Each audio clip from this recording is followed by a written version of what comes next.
Hey everybody, welcome back to Pete 60 Hotshot Adventures. I know I make lots of reviews for ryobi, but it's budget friendly. Definitely not sponsored. Would be nice, but... So, we got a event I'm going to coming up out of state. And kind of like a festival thing, but we're going to be there all day. And I'm like, well, it would be nice to try and stay cool being around outside. So I picked up this Whisper Series, the 18 volt. This is the hybrid model. It's got corded and cordless. Obviously we're going to be using the cordless part of it.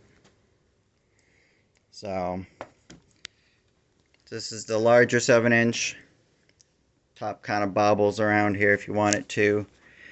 I don't see a part number specifically on it because it's on the bottom, isn't it?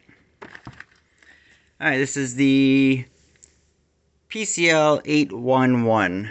It looks like I can actually mount it kind of on the wall. That'd be kind of cool.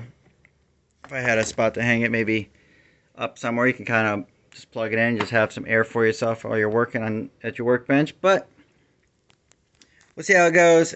All the reviews I read about it says on low, on a medium, which is like a 2, potentially you can get upwards of 8 hours or better.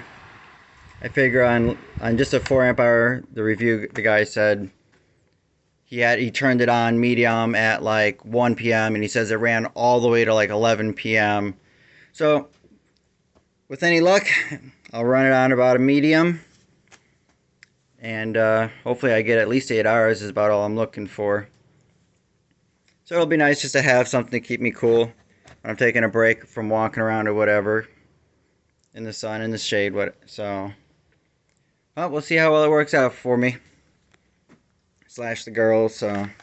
We're just going to be running a 4 amp hour. That's all I have is 4 amp hour batteries.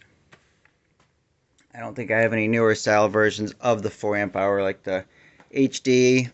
Maybe in the future we'll buy some bigger ones, but for now that's kind of my review. It works good, turns on right away. The airflow is good, you know, can't see it, but it's blowing my shirt. Look forward to using it. That's my quick and dirty review of it.